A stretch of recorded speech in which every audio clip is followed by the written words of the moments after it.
This is the Danger Close podcast, Beyond the Books with me, Jack Carr.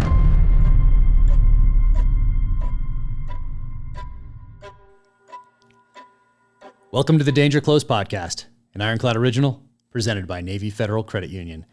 This is a best of episode focusing on terrorism and surviving violent encounters, featuring portions of conversations with Meyli Chapin, Ayaan Hirsi Ali, Gavi Friedson, Marcus Torgerson, Tony Blauer, and Eli Kafori.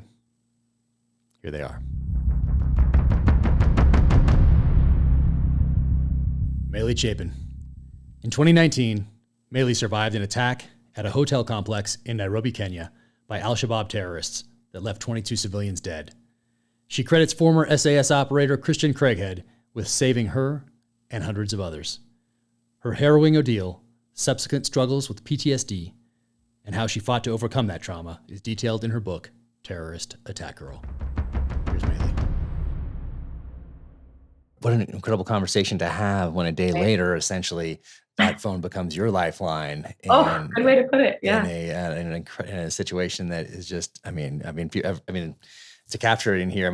Well, we saw it on the news, especially those of us in the security field and that sort of thing, special operations. Of course, we see that the lone person going in his jeans, like, who is that guy? And what's that black beard patch? And then now to know him now is incredible because as you know, so humble and like an amazing person.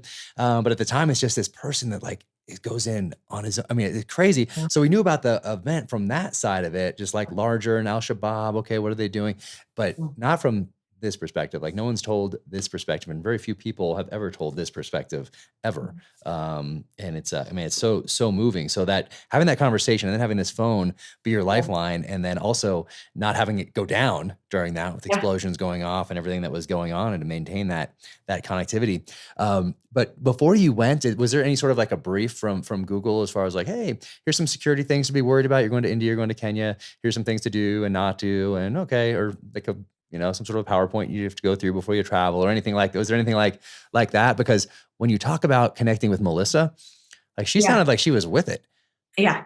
She's amazing. I literally just 2 weeks ago sent her a signed copy of the book. She's so amazing. But before I traveled to India and Kenya, I hadn't heard directly from Google security. So I was really excited to go, but I was a little bit nervous. It was my first trip where I was the only employee from Google who would be traveling. And so I was just trying to figure out, when we travel to different places, what are the norms? Do I get a driver, or how do we work all this logistics out? Is there anything I need to be thinking about or concerned about? And so I actually sent an email to the security team and asked, this is my itinerary. What do I need to know? And so,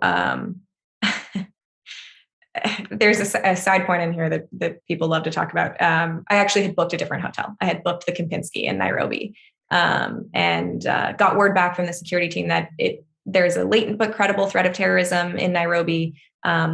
Low threat to us, but just for good measure, the Kempinski doesn't have enough setback from the road, so you might want to move your reservation. And so I canceled it and booked the Dusit D2, which obviously is one of those moments that you think back on that just changed. I literally, something that took me 2 minutes that I did online changed the entire trajectory of my life, which is kind of crazy. Wow. Were they both other than the standoff from the street, were they both the 5-star hotel is nice, kind of comparable?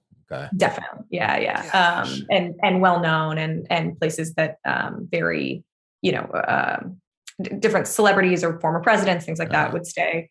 And honestly, not very far from one another either. Wow. They're very close together. So, so that moment was crazy, but they sent me a short briefing document, that basically said, the biggest threat to you is road accidents or petty theft. Don't walk alone at night. Don't, flash your valuables, things like that. And then they booked my driver. So that's how, and my driver becomes such a central character in my experience. So not a character, he's a real person. Right. I know But talking to him the day is the day of when you're talking to him before you go and take your nap in the hotel room and then get, woken up the way you do. But so you're talking to him, and is that the first time that you really thought more about terrorism and Al-Shabaab and where are we in the world and what are it seems like that became like a central point of your conversation with him, and something that you were interested Very in much talking so. to him about. Yeah. I mean, as I said, I love to travel. I'm obviously very chatty. I love to talk to people. So it was not unusual for me to start asking, whether it was a colleague who worked there or a driver, to tell me about their experience living there. And very quickly we arrived at this topic of terrorism and Westgate Mall and the university and this history of Al-Shabaab attacks in the area. And I felt so naive in that moment. It's hard for me to put it into words, to think sitting so far outside of the security community, so far outside of the special operations community at that time, and sitting in his car and thinking, I didn't know there were terrorist attacks outside of the Middle East. To me, those were synonymous with, Afghanistan and Iraq and places like that. And I had no idea that that's something that not only happens here, it happens regularly and is a topic of conversation. I thought back a little bit to, okay, latent but credible threat, but it seems a bit more acute than that. It seems to be very much a topic of conversation here. And I think I wanted to understand. I felt so naive, and I just asked, I don't know anything about that. Will you explain it to me? How does that feel? What does it look like? What's the history? How do you live under that kind of threat on a daily basis? When we know that, as I know now, that in each of these attacks, the majority of the death toll is Kenyans, right? So it's just, it was humbling. It was really moving to hear him say that and to talk about it so calmly and so casually. It was just crazy. And then, so you say goodbye to him and go up to your hotel room and gonna take a nap. Was that after you kind of like, you just talk about this topic with him? Just talked about it. And then you go in, past the lobby, go on up, and then like gonna take a couple hour nap or something. Yeah, I was jet lagged, and I just thought I'll lie down until I meet up with the research team tonight. And man, that's one of those moments that, in retrospect, I think for a long time, the way I thought about that moment was, how unlucky could I possibly be? I was supposed to be at the Kempinski. I was supposed to be at this meeting. There were a million things that should have ended with me not sitting in the middle of a terrorist attack. And yet somehow, against all odds, that's where I end up. And I think now when I look back on it, I think, how lucky was that? 20 minutes later, arriving at that hotel 20 minutes later, and I'd have been in that blast, just having the thought. We had just gotten lunch. He had found a great place and we had stopped for lunch, which I really appreciated. But if he hadn't, I would have been really hungry, and I would have gone down to the cafe where the suicide bomber detonated. Wow. Right. There are a million ways that I should have died, and I didn't. And so it's one of those crazy perspective shifts that happens over time. But today I'm really thankful that somehow I was safely in my bed when the suicide bomber detonated his vest. It's crazy to think about. Wow. And exactly what you just said there, you meet at the end, because people know the end because you're sitting here. Thank goodness. But at the end here, there was another American in the hotel, and I marked it. I marked it here, and because it was such a cool thing that you guys talk about when you meet up in the lobby. But gosh, so I have too many notes. I have so many notes because it's so amazing. And right here. And so you meet Tim, and you say, let's see, do you think we will always remember this as the best day of our lives or the worst? He didn't even hesitate. Both. He said calmly, self-assuredly. It was like he was a terrorist attack pro. No nerves, no concerns, and he already knew exactly how we would process. I think back on that moment all the time. It is amazing to me just how right he was. But just like you said right there, I mean, that's incredible. And that's right afterward. Still in shock probably. And what an incredible ordeal. But all those things, like minute here, minute there, it's incredible to think about. And it's the same. You touched on it, right? Like, to think that Christian Craighead ends up coming in and saving us that day by like crazy happenstance. It's just everything about it. Like, what if he hadn't been there? What if he hadn't been, what was he having lunch or shopping 100%, at the time? Right? You know, If he hadn't, I mean, my truly, my belief is that if he hadn't been there, we'd be dead. I would not be sitting here. I would not be having this conversation. That is truly my belief. And when you look back at Westgate Mall, 17 hours would have been way better than what happened, right? Westgate Mall lasted days. And I can tell you, I wouldn't have survived days. My sanity was shattering in that place, and it was really tough. And so it's everything about it. I say now, people ask me, how would you describe it? And I say, reality is stranger than fiction. Yeah.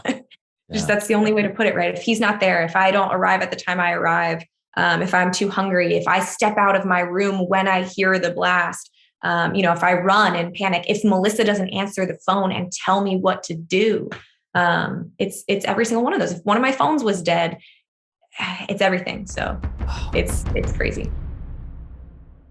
Ayaan Hirsi Ali.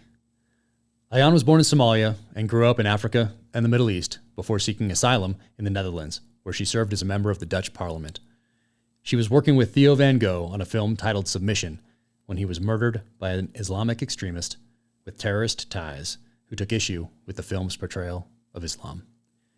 Today, she is a women's rights activist, free speech advocate, and New York Times bestselling author of Infidel, The Caged Virgin, Nomad, Heretic, and Prey.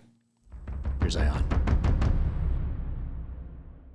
What you had to do as a translator, once again, it's both eye-opening and it's amazing how you kept your faith in humanity hearing these stories. But there's one very good story in here that was when you had your friend, I think it was your roommate's boyfriend goes to Israel to study biology, and then he's gone. And while he's gone, his girlfriend falls in love with someone else, and he comes back and he's very upset.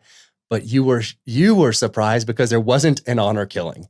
Now the rest of the West would be surprised if there was, but you were surprised that there was not. And that seemed like it was such a shocking moment for the reader to be like, oh my goodness. Yeah. She's shocked because there wasn't one. Do you remember that? Was that a pivotal moment in understanding Western culture? Absolutely. I mean, that was a pivotal moment, and like many other pivotal moments, but it was a moment, again, an encounter with this culture where everything seems to be going very well. And then, okay, my friend is unfaithful, and her parents were upset. And his mother was upset. All our friends were upset. But no one actually said she should be killed or destroyed, or no one talked about their honor at all. And of course, that to me was a huge shock. If I had done anything like that, I would be killed by my own father.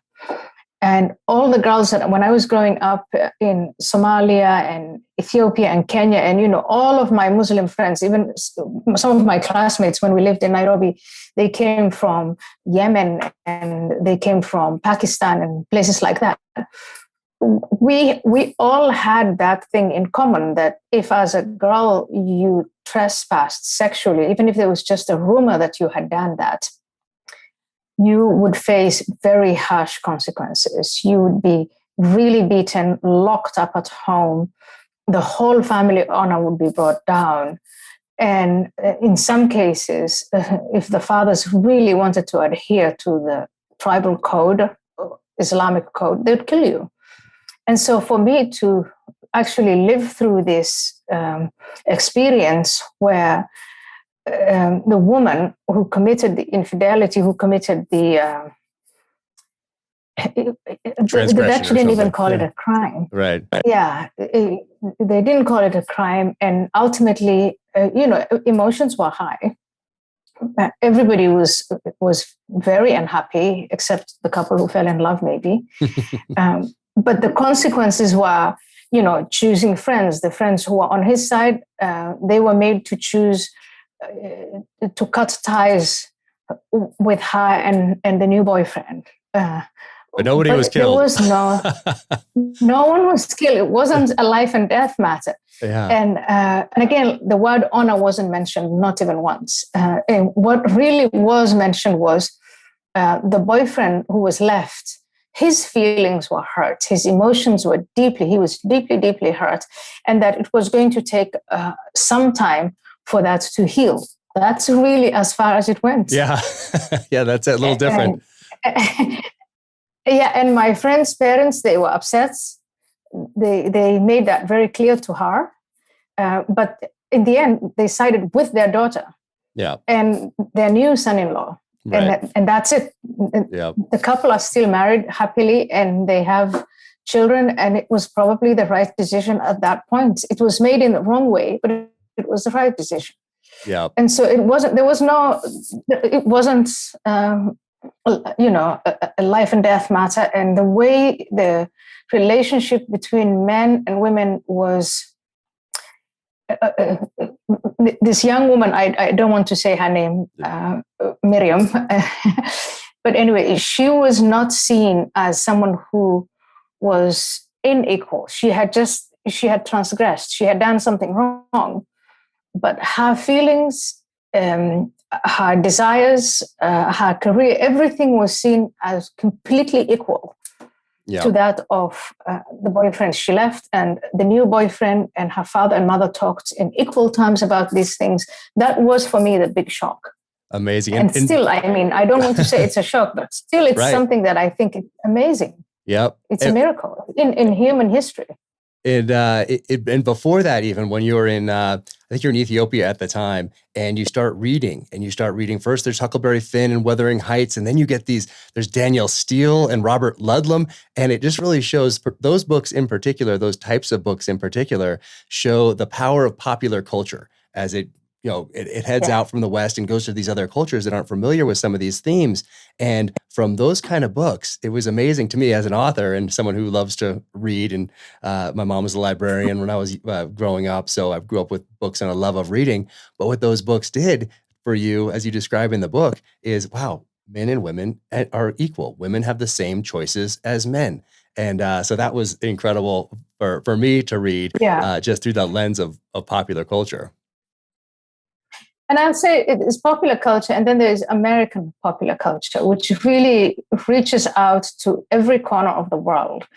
And I think that is when we have our adversaries in America, whether they be the Chinese, or back in the day, in my time, it was the Soviet Union, or Russia now, or the Islamists in Muslim majority countries.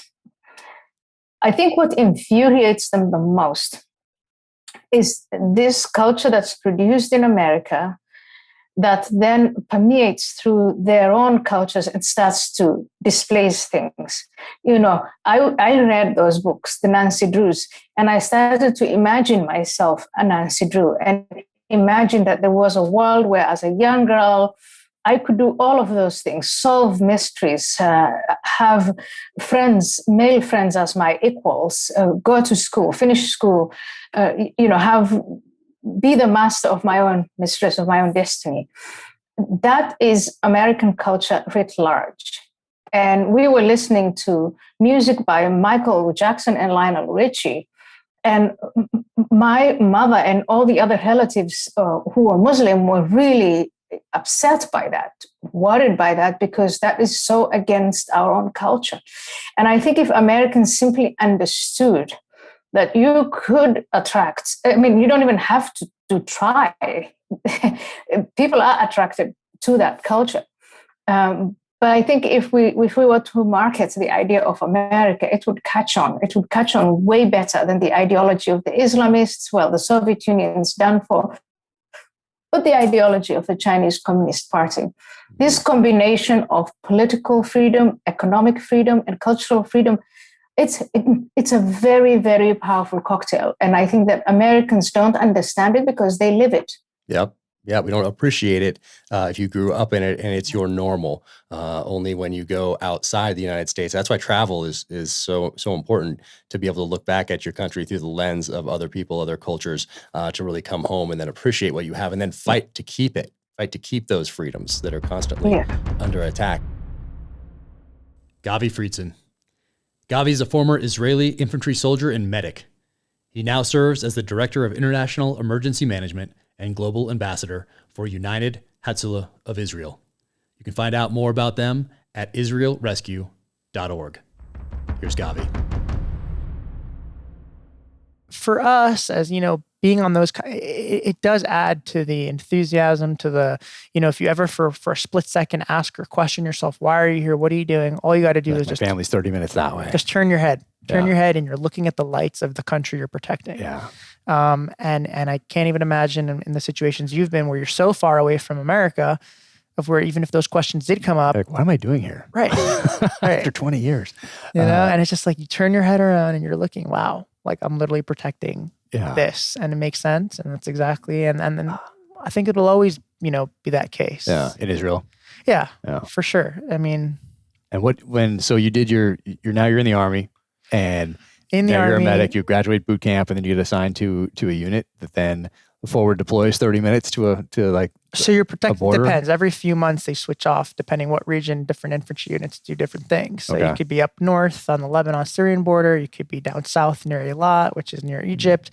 You can be deployed in the West Bank. You can have different refugee camps. You could be doing house arrests at night and helping the Mossad or Shabak doing intel and getting different. There's so much different sciences to everything, because different refugee camps mean different things. So some refugee camps are known to really breed the suicide bomber, and they kind of really just teach them more about I wouldn't say teach, I say brainwashing them to become suicide bombers and die for Shaheed and that's the whole point. And then you have another camp that would be all about, teaching them to be suicide technician. It's not suicide technicians, bomb technicians, where they would explosives, and if they know how to make the bomb. But if, a person then comes from the brainwashed camp who's ready to die and be a suicide bomber and meets up with the person who invented the bomb and actually has the device, you never want those two people to connect, because that's just a bad recipe.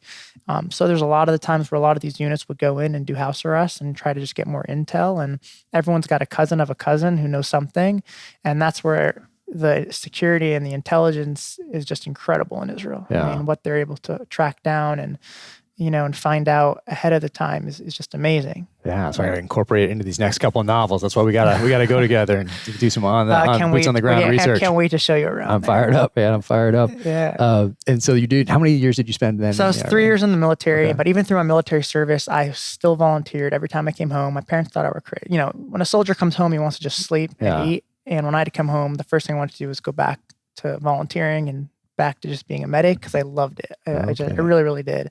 And so even throughout my medical service, so I started volunteering on the back of the ambulance, but what was great, there's an organization in Israel, which is what I work for now, called United Hatzalah. And Hatzalah is the Hebrew word for rescue. Okay. And they came up with the concept of understanding that ambulances are a great concept for transportation, but they're not great for actually saving people's lives. You just arrive too late. I mean, you look at the traffic in a lot of these countries, and it could take anywhere between 15 and 20 minutes for an ambulance to arrive. So our CEO, or our founder of the company, realized that he was a volunteer in the back of the ambulance. It was very frustrating to get an emergency, get a call, get in the ambulance, respond to the call, and just get there too late. You're stuck in traffic. And he realized, if you're able to deliver pizza, on a motorcycle, why can't we do that? Why can't we? And that's exactly what he did, is kind of came up with the concept of a motorcycle ambulance. Yeah. And I became one of the youngest ambucycles, what we call an ambucycle, the youngest motorcycle ambulance medics. And I started responding to thousands of emergencies on the back of this, because we're able to maneuver and swerve in between traffic. And you already you're like forward deployed on this anyway, just doing things? This is everywhere with you. Yeah. This is our mode of transportation. I go to the supermarket. I can't tell you how many times I've been in the supermarket. So you're there. So you're not like, oh, hold on, I have to run back to my base or the firehouse or the hospital or whatever it is, clinic, and get in the ambulance or get on this thing. You're already there. I'm already there. Explosion happens over here. You're 3 blocks away. Exactly. You're getting a pizza over here. All of a sudden, you're there in 30 seconds. And that's why our first response model is just literally breaking barriers and so innovative, and really is just a game changer, because we now have a network of 6,000 plus volunteers, Jewish, Christian, Muslim, all walks of life, who are trained medics, paramedics, doctors, nurses. Whoever wants to volunteer can. And we take the entire map of Israel from north to south, and we create a system in which we have assigned medics to each neighborhood, each region. It's almost like Uber, but we're the Uber of EMS. Amazing. And the second you call 911, our system finds the 5 closest medics, just like it would find the 5 closest vehicles. We're finding the 5 closest medics. You're still getting that call to 911, but you're going to have a paramedic or an EMT arrive at the scene within 90 seconds. So they're already getting an alert on their phone? Alert on their phone, and our response time is 90 seconds, and in most cases, 3 minutes or less. So it's the fastest response time in the world. We're responding, and we don't charge for any of our services. It's completely free. And we're able to really get there. So by the time the ambulance arrives 12, 15 minutes later, the patient's already stabilized. So it's brilliant. That's amazing. I mean, and so I've seen pictures of these things, of course. Yeah. Where can people go to find that picture? Is there there's Instagram, the website? Yeah. What's it called? IsraelRescue.org. IsraelRescue.org. Yeah. And right on the homepage, I think there's one of these Ambucycles. motorcycle moped thing on there. It looks awesome.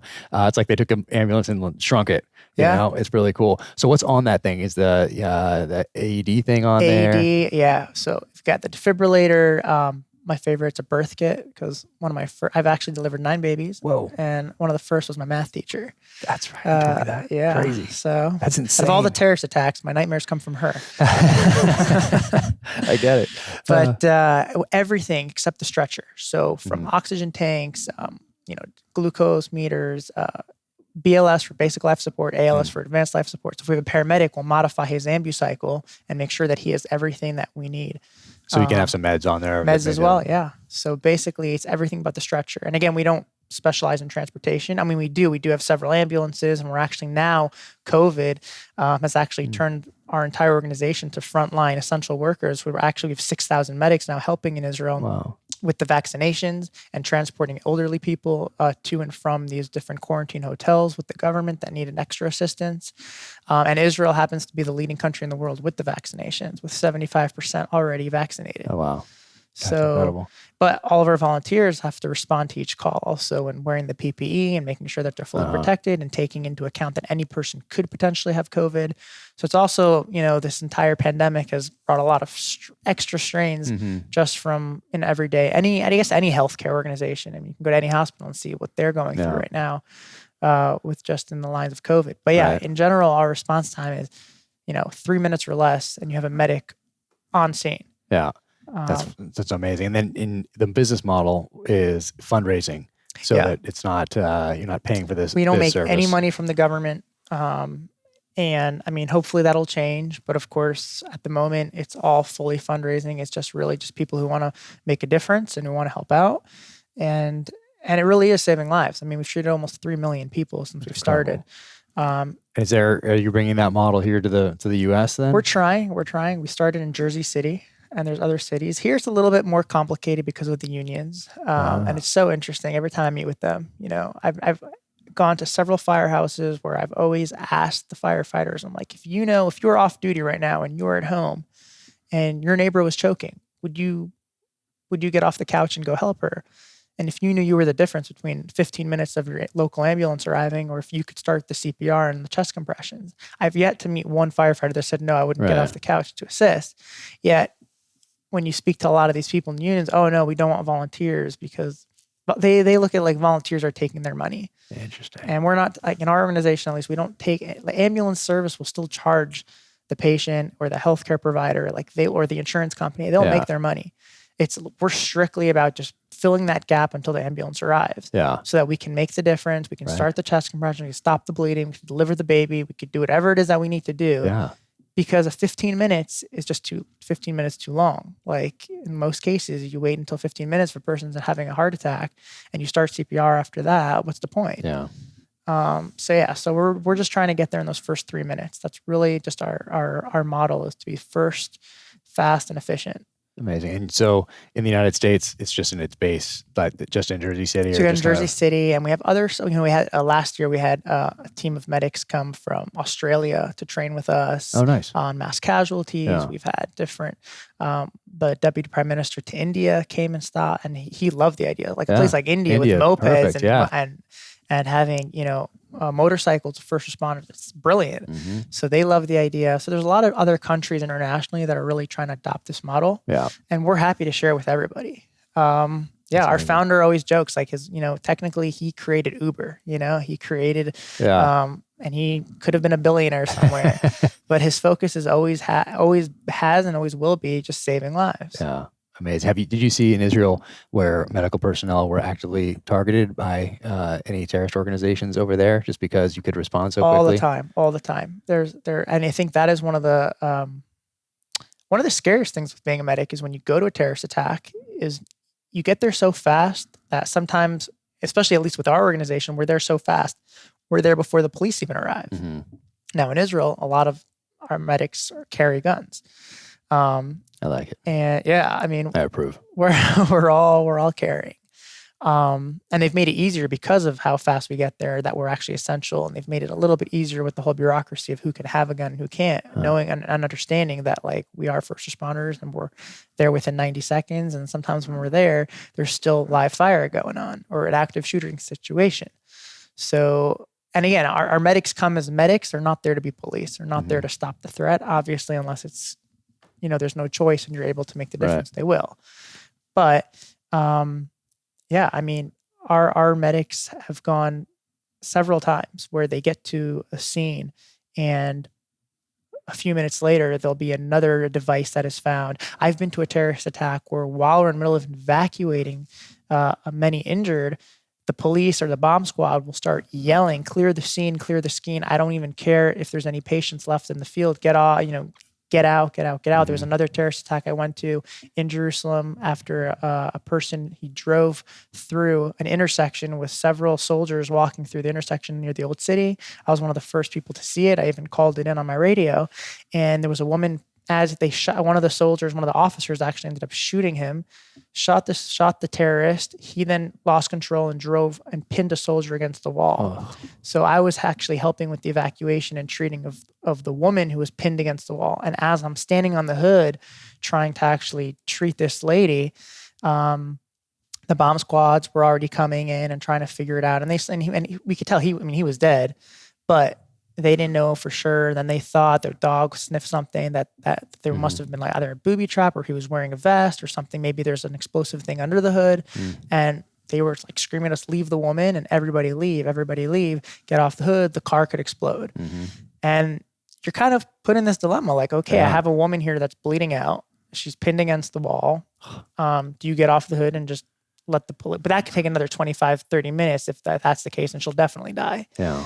Or you just, and in your mind, you're just like, I just need one more minute, one more minute, one more minute, even though that minute feels like eternity. Yeah. One more minute. And we didn't leave her. And afterwards, of course, there was a debriefing and they were very upset. And the police, like, how can you you weren't listening and, to the rules. And when the police say get off, you get off. Your safety, and it's true, your safety is that's the number one thing you learn in any, whether it's, med school or even just becoming a medic. Yeah. Don't even in the military. Don't become another casualty. Don't make things worse. And safety is always the most important rule. Yeah. But sometimes, when you're in it, as you know, the playbook kind of goes to hell. Yeah. Yeah, most every time. And the adrenaline and what's right and wrong, it's easy to train as much as you can. But I think when you're actually in a specific situation, you just act. You just do what you got to do.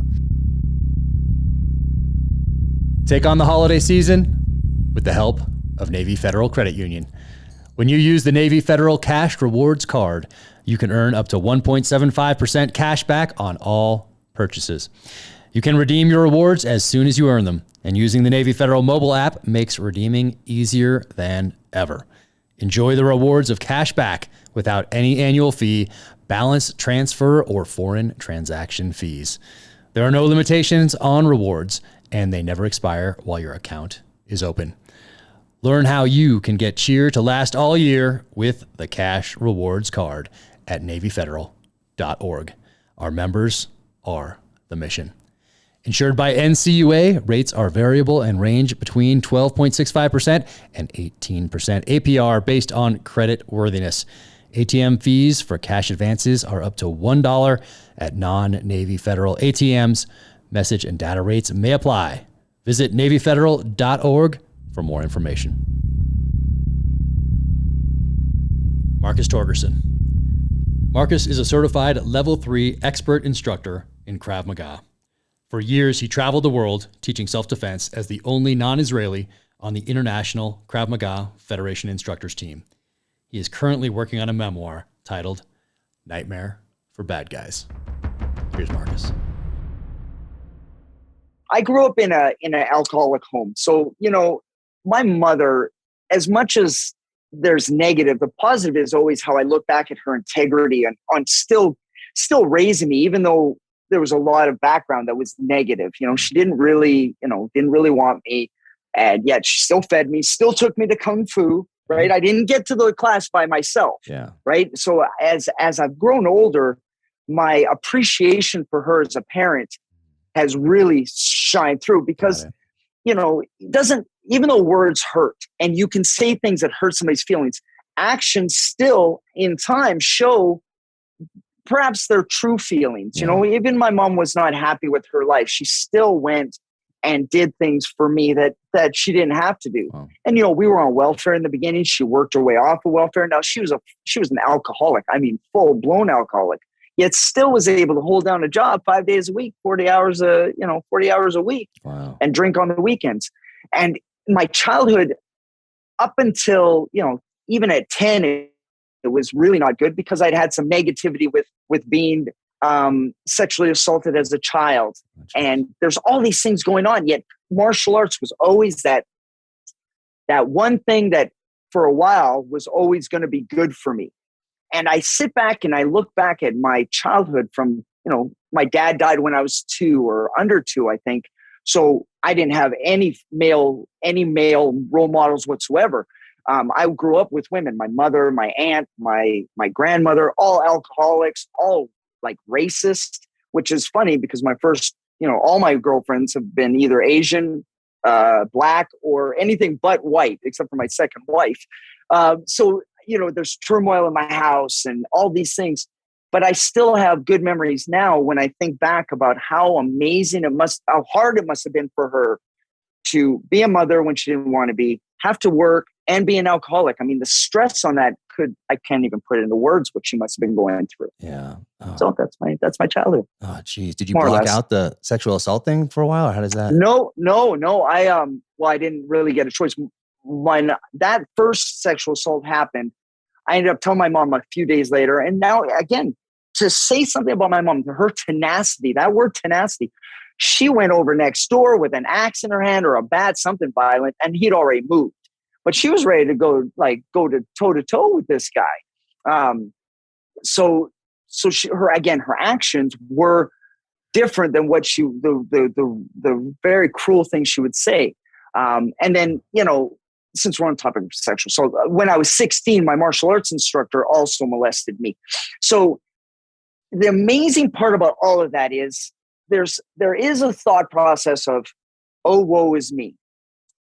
But I look at it now at my age of 50 something, and the conversations I've had with men and women, if I hadn't had those things happen, well, then I wouldn't be able to have the conversations I do that really have changed a lot of people's perspectives of it's not really about a victim mentality, but more just embracing the positive out of it and looking that the negative will benefit someone some way, somehow. And it's just how you flip the script.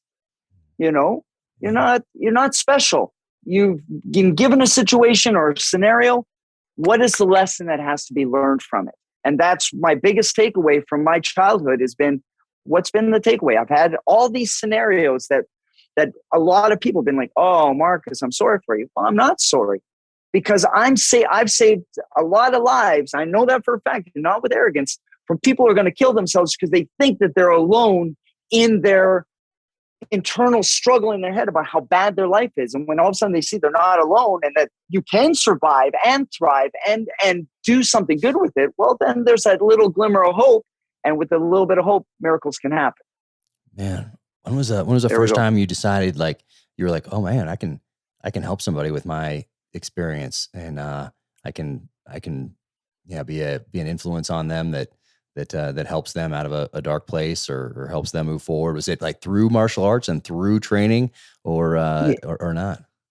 No, believe it or not. Are you familiar with the name David Rutherford? Oh yeah, of course. Okay. All right. So 15 years ago or so, when he came out with his book, he was really big online. And Frog Logic. Just Frog Logic. Yeah. So I bought his book and I started reading it, and it became my Bible. And when people sit there and say, oh, Marcus, you know, the way that you impact people and your positivity, I have to shed light on him because his book and his ways, Frog Logic, altered my verbiage on what I would say. I didn't know what a swim buddy was. I didn't know what cold, wet, and sandy was. I didn't know what a negative insurgency was. And because of that verbiage, altering how I view things and how I speak, it manifested in ways that I can't even put into perspective. So from changing my verbiage and changing how I looked at things, and then all of a sudden coming to terms with, hey man, you know, you this happened for a reason. Now, my sobriety has really opened up a lot of that. Like being sober really kind of goes, wait a second, okay, I got one more thing to add to the chalkboard on what I can talk to somebody about. And when they're being ambushed by a negative insurgency, David Rutherford, Frog Logic, I have the permission in my brain of saying, okay, well, what can I do? How can I relate and resonate with this individual in a way that they'll hear what I have to say? Because at the end of the day, the biggest problem that the enemy gives us is that we're alone. You're alone. Nobody loves you. This is your path for life. And until somebody comes by and gives you a verbal slap in the face and says, hey, man, you're not alone. And you're not special in the way of you're better than anybody else. And you're not worse than anybody else. You and I are the exact same. We bleed, crap, and cry the exact same way. So let me tell you what I've done. Or more importantly, let me hear what you're going through, right? God gave me 2 ears and 1 mouth. So I need to listen, give a little bit of feedback, and again, shine a little bright light of hope, which is where David Rutherford really did. He came in and just the way that he was, you know what he's like. Yeah, we knew each other back in the day in the SEAL teams. And then I remember when he got out and someone told me, he's doing speaking. He's a motivational speaker. I was like, what? Yeah. Like it was before it was a thing, before any, social media and all that stuff. Like he was early. Right. He was early in on that. Oh yeah. And he really was passionate about it, genuinely passionate about it. I remember from those early days, and he's still doing it today. Yeah, he really is. And now I'm a little sad because he was one of the first people to really get chokeholded by social media, which is ironic because he's the most there's no reason to stifle David Rutherford. I mean, everything he says. Oh, really? What do you mean? What do you mean? I don't know. Well, the Instagram and Facebook just started choking his feeds and doing what they're doing to us now. But back then, it was just basically like skip it. And he's still out talking, still doing stuff. And one day I'm going to meet that guy face to face. And I'm telling you right now that a lot of people have like heroes they want to meet. David Rutherford's one of those guys I just want to hug and be like, dude, you have no idea the impact that. And that's what I think is important with people who are on a social media or at a level of touching social media wise, the impact.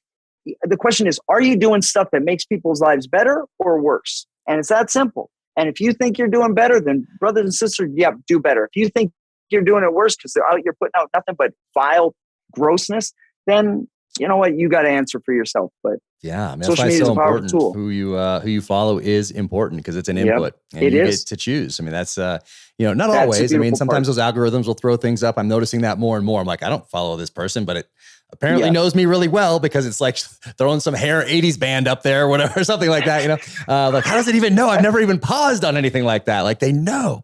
But yeah, it is so important, especially for kids, who you choose to follow, even if you think something is quote unquote funny, but it's negative and it is just, it's not adding value to your life or anybody else's. But you're looking at the numbers and you're seeing this person have a lot of quote unquote followers or whatever, fame in the Instagram space, the social media space. And I don't know if it's a curiosity or a morbid curiosity, but so who you follow is important. And then as a person, it is important how you carry yourself. But the other side of that is that authenticity piece. So the people that are out there being negative and vile, not adding value to people's lives, regardless of the number of followers, whether it's 1 or 50 million, they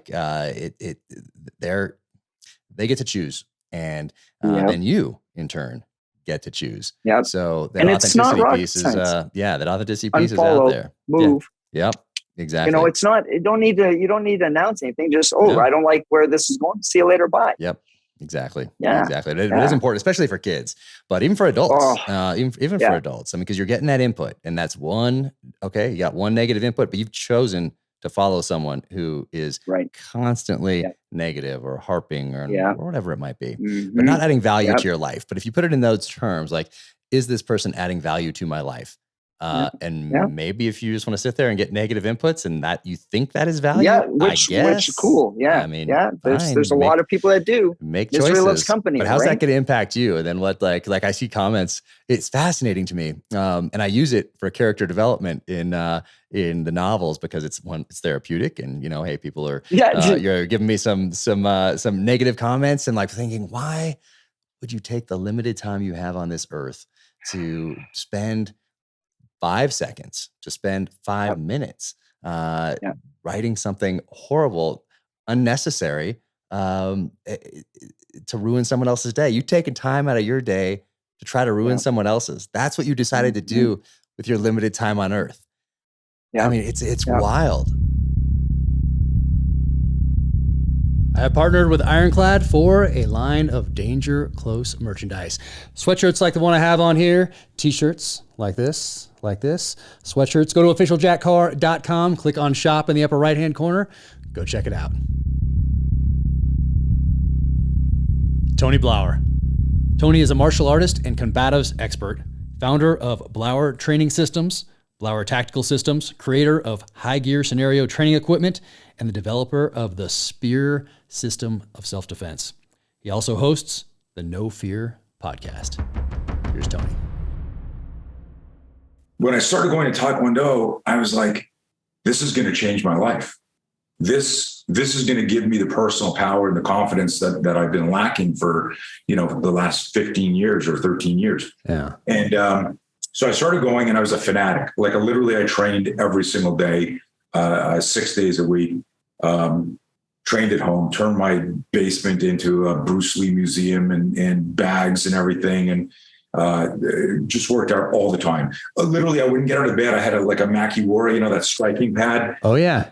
Under my bed. I'd wake up in the morning, the alarm would go off for school. I'd reach under the bed, pull it under the bed, and just start nailing it. That is so funny. I've never heard someone say that before, except me. I did the same thing. I talked about it with Evan Hafer on a podcast 4 years ago or something like that. Tom Davin, who's the co-CEO out there, he brings it up all the time. He just can't get enough of it. But I did the same thing. I put one of those pads next to my bed, and when the alarm went off, I trained myself to wake up and hit it immediately. So for years, I mean, I think only recently I've started not waking up all the time doing that. But from doing that at during a formative period in my life like that, alarm up, I'm awake immediately, and bam, I'm hitting that pad right there. It's not a pad, and people have hit them before. It's not really a pad. It's canvas covered, thing. And I just trained myself to do that, and I did that for years.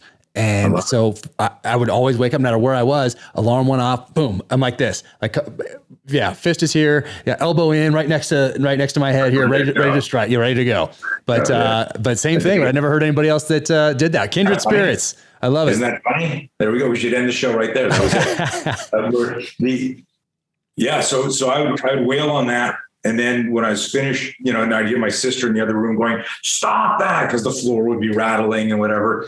And then I'd get her to bed, and literally before I would go even take a leak, I banged out, 75 push-ups. I do handstand push-ups. And on the way to the bathroom, I'd be there going, like throwing kicks, walk, just a complete fanatic.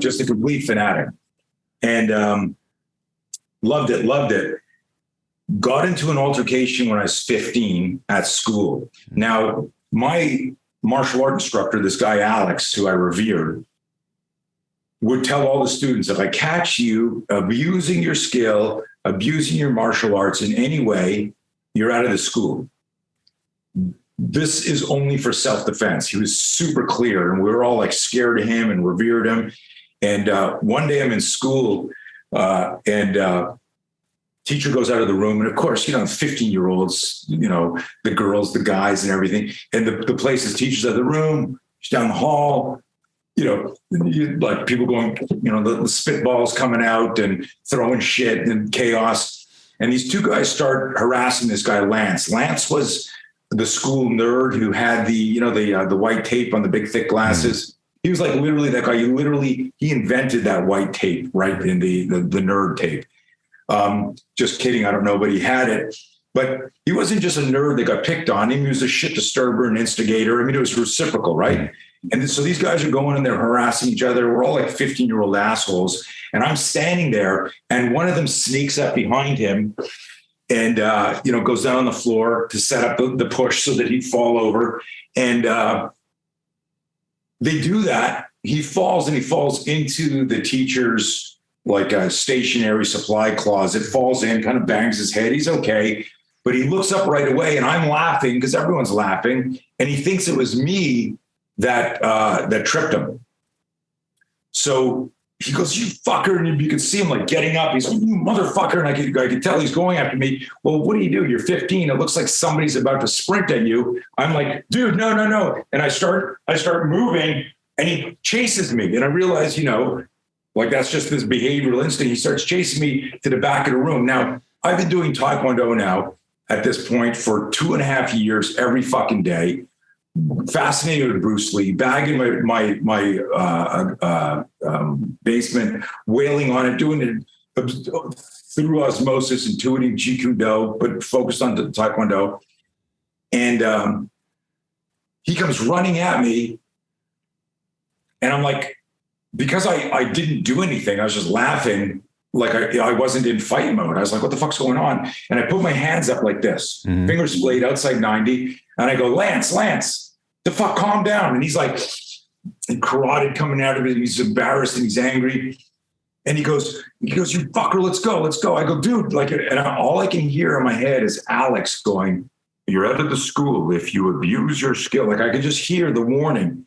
And so, but there's a part of me that recognizes there's danger close. Right? Like this guy wants to fight and he thinks it's me. And my hands are up, but I'm not in my Taekwondo stance here. There you go. My back is to a wall. Yeah. My hands are up. And there's a part of me going, he's too close to kick. He's too close to kick. He's too close to kick. And this is a deep talk. I don't know if we'll get into it, but on this call or another call about neuroscience, myelinization of neurons, and how neural patterns, not muscle memory, because there really isn't true muscle memory. Memory doesn't have the capacity to have a memory, but how neural patterns can influence your functioning situational awareness. And this is huge. If you're in a gunfight, a knife fight, a car accident, that a neural pattern that likes to move a certain way can hijack your attention, and it looks to make that the solution as opposed to a more adaptive or efficient solution. Yeah. Anyways, so I'm here like this going, dude, take it easy. What like it wasn't me. And he's going, let's go, let's fight. And I'm going, Lance, calm down, right? And he goes, come on. And he's getting more angry, Jack, and he's getting more angry, Jack. And I realized this guy's going to fucking swing. My intuition was going, here we go. My hands came up a little bit higher. And I'm thinking, he's too close to kick, he's too close to kick, he's too far to knee. It was like this dead space here where I didn't know anything. And then all of a sudden he goes, come on, you fucking pussy, I'll let you have the first. And he's about to say punch. And I'm standing there like this. And as he says punch, I hit him on the letter U in the word punch. Mm-hmm. But I wasn't a good striker. It was like a shitty, like a panic jab. Because you've been doing a lot of this at Taekwondo, probably. Yeah, just straight, like just reverse punches and back fists. But I'd never practiced. So now, like my students now and my team were taught, how do you explode dynamically from nonviolent postures? Mm-hmm. So that if I'm talking to somebody like this, how does that become a strong punch? Or from here moving, and how does that become the palm strike or the movement? Because we don't have the luxury. This is a neural pattern thing that a lot of people go, I don't want any trouble. And then they go, come on, man, I don't want to fight. And they betray the element of surprise by subtly getting ready and adopting, and body language is 60% of communication. Anyways, I throw this shitty punch, but as I hit Lance, his overhand has already started. So he was about to sucker punch me. And it was just this perfect timing. And what happens is the punch comes, it hits him. And as my hand's coming back, I see this flurry of movement and my flinch response kicks in and I go, fuck, and my hands come up and his forearm hits my forearm. And I told you earlier, I'd wrestled a lot. So I'm like, shit. And my hands come up in what's now we call like the biological airbag. The spear starts up and he lands up in like literally like a bottom here. Like I'm like, fuck. And I'm doing this here.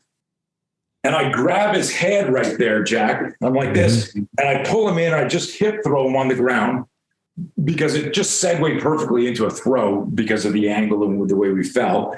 But it was the flinch that stopped me from getting sucker punched. He falls to the ground and he's on. I'm still holding him. I grab his jaw and his hair and I freak and I whip him into a desk, stunning him like he's on the ground. And then when he's on the ground, I finally hit this like fighting stance and I scream at 15. Like, I don't even know. This is like 10 years of fear coming out of me. I went, if you get up, I'll fucking kill you. Right. And you're just sitting there like this, and everyone in the class is like, holy shit. And I make the joke after, I go, the only time I was in a fighting stance was when the fight was over. Yeah. When I was down there, like looking like Elvis at the end of a song, right? Doing, you know. But it was a fascinating event because what I did afterwards, and this is neat, I immediately said, oh my God, I got to learn how to box because my striking was horrible. What was fascinating, and again, like a decade later, when I remembered this fight again, I used a nonviolent posture. My body's physiology bypassed my executive function and saved me, because in action versus reaction, if you got your hand on a gun and I got a gun out, you need to hope for a malfunction, right? Or I'm a shitty shot, because action's faster than reaction. So he was starting his punch by fluke. I threw mine early. But had I tried to do wax on, wax off, and of course, Karate Kid hadn't released yet, but had I tried to do something like that, I'd have been late. And what I discovered, I didn't realize it then, was that my body's startle flinch is what saved my face. And then that became the bridge to another skill set. That's one of the lines we say, in the system. All fights are dangerous, but the most dangerous fight is an ambush. The ambush hijacks executive function, bypasses cognition, your reactive brain kicks in, we push away danger, we cover the head. If you weaponize the startle flinch, it's like having like the power of an airbag in a car. We all have that hardwired. And what's cool about our airbag is for the car airbag to save you from impact, you need to be hit. But if you and I have an argument and I stand up quick, your hands would come off the desk. So the power of a biological airbag is it starts to lock and load and get ready to deploy in anticipation of impact. That's genius, right? So so in the 80s, I was doing these experiments and I was like, holy shit. And that became, one of my missions is how do you weaponize the startle flinch? And how do we, you talked about earlier that, I forget how you phrased it, but just a short slice of history where we haven't had to worry about predators and stuff like that. Like, or we've thought that we haven't had to. You do, right. Where you could, essentially stumble through life and maybe make it. Exactly. Well, that domestication, which is only really the last 100 years or so, because before that, you needed to know, okay, these mushrooms get me high, these kill me. I'm just going to starve. I got to learn how to, trap a rabbit and eat it and skin it. Right. It wasn't that long ago that people understood how to hunt and gather and stuff like that. And so we've all been domesticated. Most of us have been domesticated, and we allow the government to go, is it okay to eat? Is it okay to do this now? What should we do next? But like tying this back like into the story is that part of our survival system. I realized that when you train any type of martial art, you unintentionally bypass exploring that. And that became my martial art journey. And again, like that was when I was 15. I didn't figure that out. That fight happened when I was 15. I didn't figure this out. I didn't leave there going, oh my God, startle flinch conversion. What an acronym. That in fact, I went into boxing, and it was this interesting thing that for all of your listeners that are into martial arts and combatives and defensive tactics, I thought that if I focused on tool development, it would make me safer, more confident, and it didn't. I realized that the mind navigates the body. And if you can't manage your fear, you're going to have trouble managing the fight. If you love America, then Black Rifle Coffee Company has you covered for the holidays. Go to blackriflecoffee.com. Check out all the gear, merch, apparel, and coffee roasting equipment. Once again, blackriflecoffee.com. I am a member of their exclusive coffee club, and I also get this big bag right here of Silencer Smooth delivered every month. You can go click on your favorite roast and set your schedule for delivery, and then bam, there it is on the front doorstep every single month. It is absolutely awesome. Go to blackriflecoffee.com, veteran founded, veteran run. Go check them out. blackriflecoffee.com. Elias Kafori. Eli is a retired special operations combat medic and entrepreneur. Born in Beirut, Lebanon, he and his family escaped the civil strife of his homeland and immigrated to the United States. He became a naturalized American citizen and served for over 2 decades in the United States Navy. Much of his career was spent at the Naval Special Warfare Development Group, where he deployed multiple times as a combat medic. Here's Eli. Are your earliest memories, had things deteriorated like when you were born, or do you have stories of how it was prior to things deteriorating? Did people talk about how things used to be? I mean, it was Paris of the Middle East type of a situation back then before things started to deteriorate. Do you have any memories of that before shelling began, the fighting began?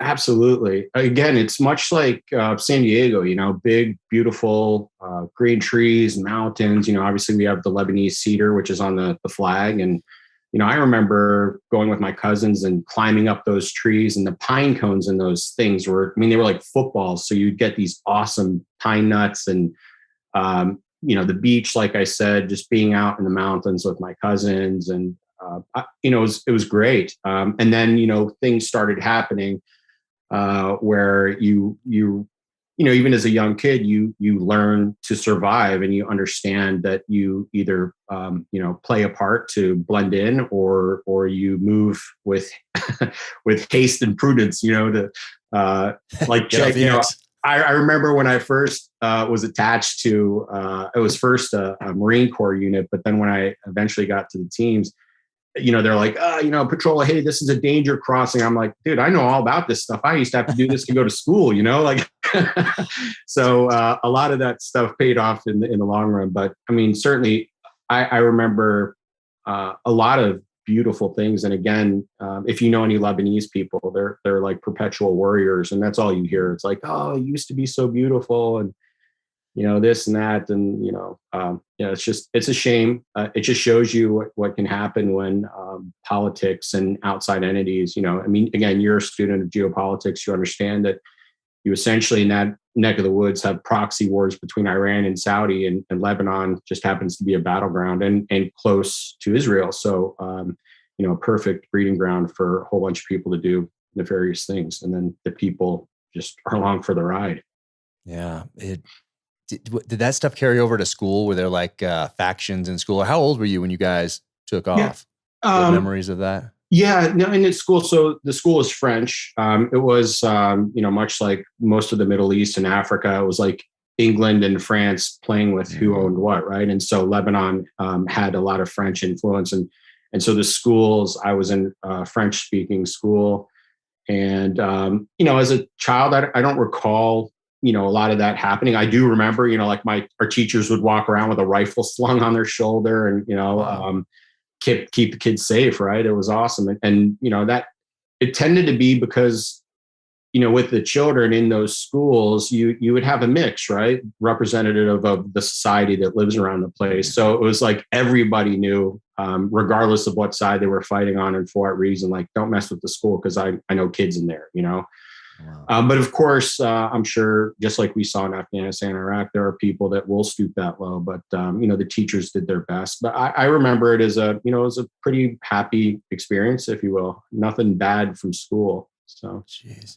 And then like the shelling, so you remember that one obviously that landed close, but do you remember a distinct time when there was like a shift. Kids are very perceptive when there's problems in the house, whether it's personal with parents or professional with one of the parents' jobs or something like that. You can sense the tension. I'm sure families did across the nation at the beginning of COVID when families got together, or the kids heard their parents whispering in the kitchen about, hey, I don't know if they're going to have this job tomorrow, or, just worrying about all these different things when everything was so uncertain in like March, April of 2020. But do you remember like a shift when you were a kid as far as people getting more worried, your parents getting more worried, those conversations? Did you sense that as a kid, or were you just running around, jumping out of windows and climbing trees and, throwing pine cones and like, oh, what's happening? What was that explosion? Or were you like, did you sense that something was changing and that, hey, we might have to leave this place and my parents are acting a little differently? Do you have that sense? Yeah, for me, there was one specific moment where I remembered like, okay, something's up here. Obviously your parents will do all that they can to, in your familial unit, if you have a strong structure around you, will do all they can to, make it normal, so to speak, for the kids, right? So that they don't have to deal with the stuff that the adults, like I have older cousins and, uncles that were, going out on patrols and stuff. And even still now to this day, a lot of them we don't talk about those stories. It's just something that happened, and they were doing their part to keep us all safe. But for me, I was on a walk with my uncle, and I had a little schnauzer, and we're walking along, and we come up to a couple guys with AKs, and with no warning, a dude just walks up and blasts my dog's head, and I'm holding on to the other end of the leash.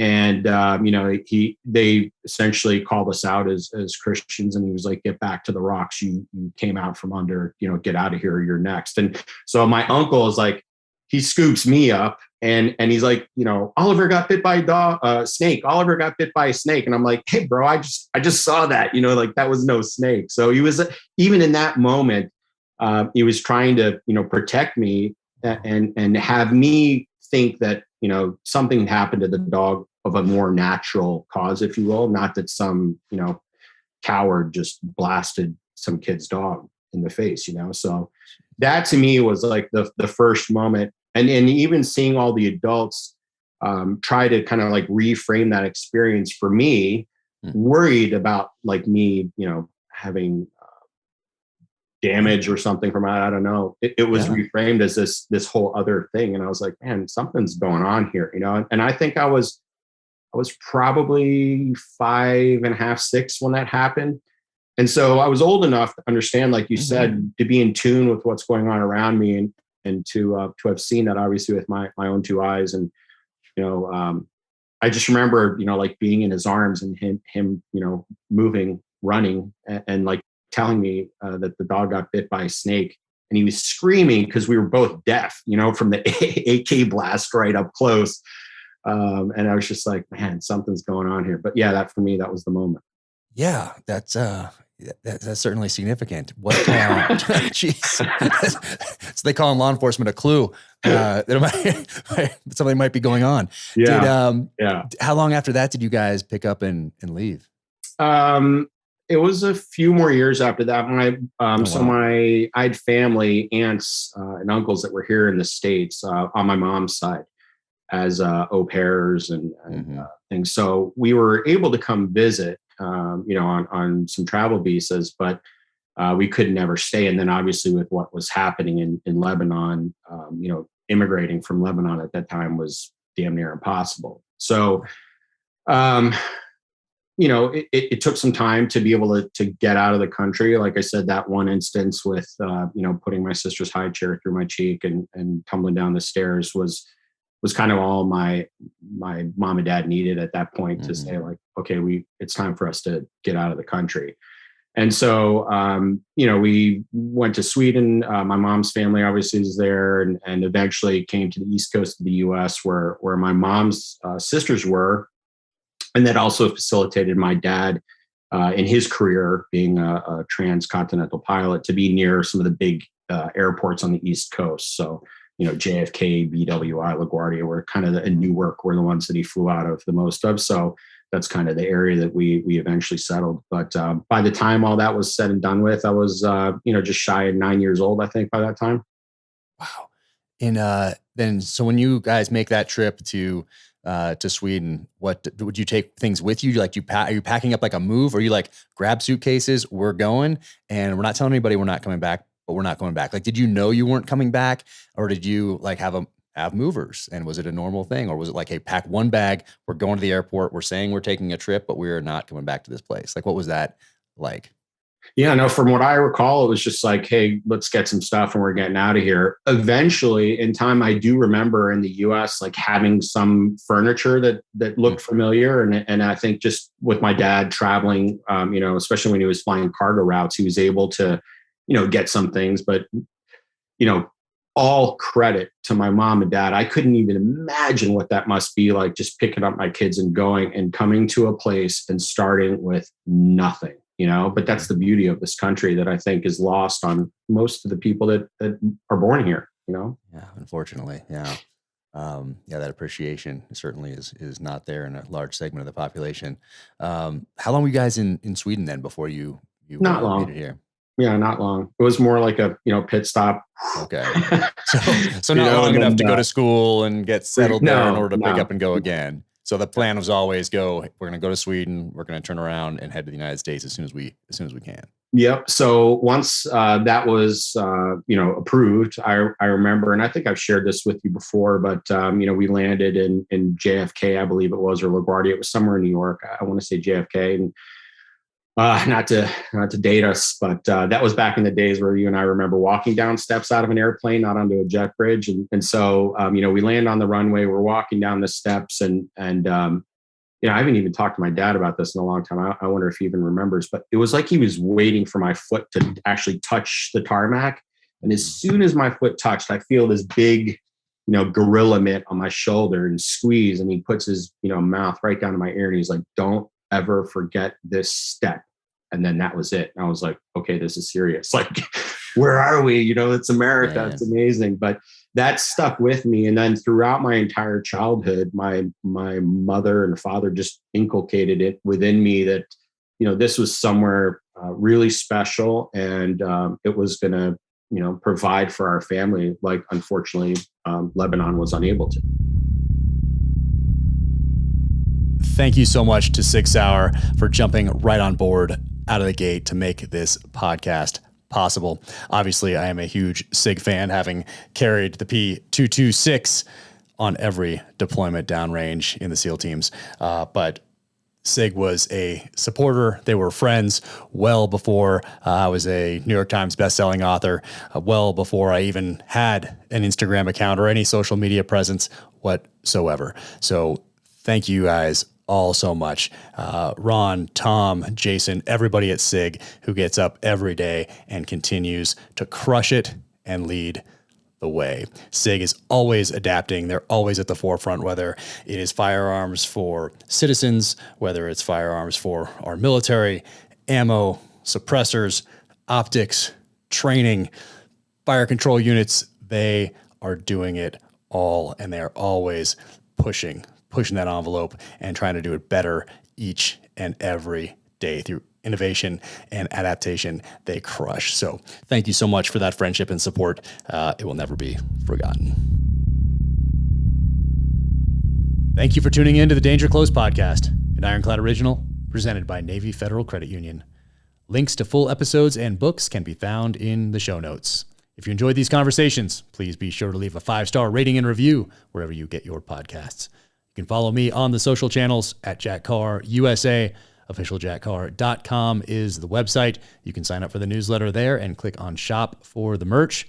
And until the next time, take care out there. Be safe, stay strong, keep fighting.